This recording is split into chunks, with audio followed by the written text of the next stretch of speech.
নমস্কার বন্ধুরা, আজ আমরা আলোচনা করব ক্লাস 4 রায়মার্টিন কোশ্চেন ব্যাংকের দ্বিতীয় পর্যায়ক্রমিক মূল্যায়ন থেকে ইংরাজির 6 নম্বর স্কুলের প্রশ্নোত্তর নিয়ে। তো চলো ভিডিওটি শুরু করা যাক। প্রথমে আছে দেখো, read the text carefully and answer the following questions. অর্থাৎ নিচের দেওয়া টেক্সটটি আমাদের ভালো করে পড়তে হবে, তারপর নিচে এই প্রশ্নগুলির উত্তর করতে হবে। তো চলো প্রথমে আমরা টেক্সটটি একটু ভালো করে পড়ে নিই। দেখো, এখানে তোমাদের বোঝার সুবিধার জন্য আমি উচ্চারণ এবং মানে দুটি করে দিয়েছি।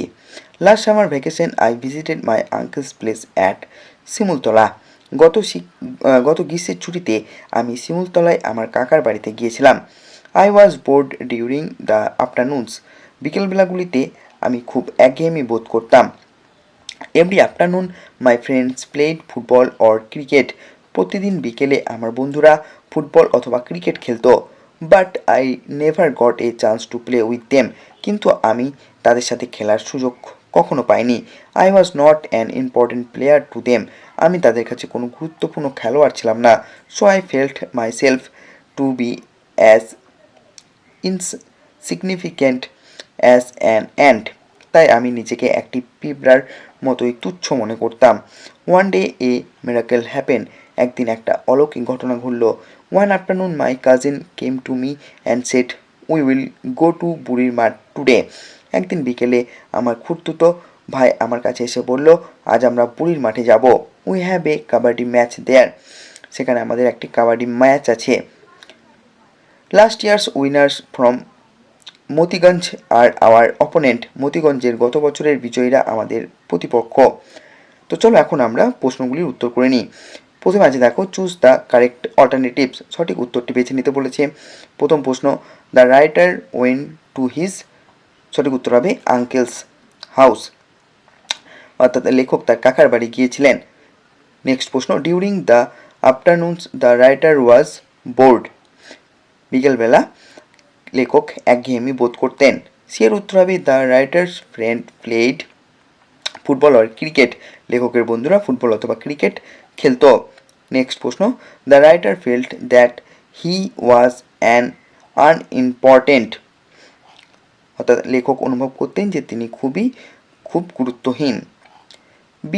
বিয়ের প্রশ্ন আছে দেখো, write T for true and F for false statements. অর্থাৎ সত্য বাক্যটির জন্য টি এবং মিথ্যা বাক্যটির জন্য এফ লিখতে হবে। Last winter vacation the writer went to his uncle's house. এটা ফলস, কারণ তিনি গ্রীষ্মের ছুটিতে গিয়েছিলেন, শীতের ছুটিতে নয়। নেক্সট প্রশ্ন, one day a miracle happen. এটা ট্রু হবে, হ্যাঁ একদিন অলৌকিক ঘটনা ঘটেছিল। Apu went to see a football match. এটা ফলস হবে, তারা কাবাডি ম্যাচ দেখতে গিয়েছিল। The team from Motiganj was last year winner. এটা ট্রু হবে, মতিগঞ্জের দলটি গত বছরই বিজয়ী ছিল। সি এর প্রশ্নে দেখো, অপোজিট ফ্রম দ্য টেক্সট। বিপরীত শব্দ লিখতে বলেছে। ফার্স্ট থেকে হবে লাস্ট, অলওয়েজ থেকে হবে never.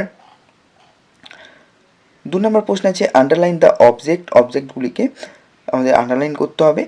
I saw an exciting match yesterday. একটি উত্তেজনাপূর্ণ ম্যাচ, ঠিক আছে। My friend told me an interesting story. এখানে অ্যান ইন্টারেস্টিং স্টোরি হচ্ছে অবজেক্টিভ। 3 নম্বরে দেখো, circle the proper noun. Proper নাউনগুলিকে গোল করতে বলেছে। তো I live in West Bengal. West Bengal হচ্ছে proper noun. New Delhi is the capital of our country. 4 নম্বরে দেখো, fill in the blanks with pronouns. Pronouns দিয়ে শূন্যস্থান পূরণ করতে বলেছে। People were happy, they were shouting in joy. এখানে দে হচ্ছে pronouns. Mita is a good girl, she studies in class 4। এখানে সি হচ্ছে প্রোনাউন। 5 নম্বর আছে দেখো, underline the verbs that are in present continuous tense. Present continuous টেন্সে থাকা ভার্বগুলোর নিচে দাগ দিতে বলেছে। দ্য চাইল্ড ইজ লাফিং। তো এখানে ইজ লাফিং হচ্ছে present continuous tense. The man is eating rice. Is eating হচ্ছে কন্টিনিউয়াস টেন্স, লোকটি ভাত খাচ্ছে। 6 নম্বর আছে দেখো, underline the adverb in the following sentences. নিচের দেওয়া বাক্যগুলির অ্যাডভার্বগুলিকে চিহ্নিত করতে বলেছে। The girl was slowly doing her work. এখানে স্লোলি হচ্ছে অ্যাডভার্ব, অর্থাৎ মেয়েটি ধীর গতিতে তার কাজ করছিল। Always speak the truth. সর্বদা সত্য কথা বলবে। এখানে অলওয়েজ হচ্ছে অ্যাডভার্ব, ঠিক আছে। 7 নাম্বার আছে দেখো, change the number of the following words from singular plural. Singular থেকে প্লুরাল পরিবর্তিত করতে বলেছে। বাটারফ্লাই থেকে হবে বাটারফ্লাইস, প্রজাপতিরা। পেন থেকে হয়ে যাবে পেন্স, এস যোগ হবে। এরপর আছে দেখো fill in the following table, নিচে ছকটি পূরণ করতে বলেছে। মাস্কুলার জেন্ডার মানে পুংলিঙ্গ, আর ফেমিনাইন জেন্ডার মানে স্ত্রীলিঙ্গ। তো বয় থেকে হয়ে যাবে গার্ল, আঙ্কেল থেকে হয়ে যাবে আন্ট, ফাদার থেকে হয়ে যাবে মাদার। 9 নম্বর প্রশ্ন বলেছে দেখো 5 sentences about your best friend, তোমার প্রিয় বন্ধু সম্পর্কে 5টি বাক্য লিখতে বলেছে। তো দেখে নাও। My best friend name is Rahul, আমার প্রিয় বন্ধুর নাম Rahul. He is my classmate, সে আমার সহপাঠী।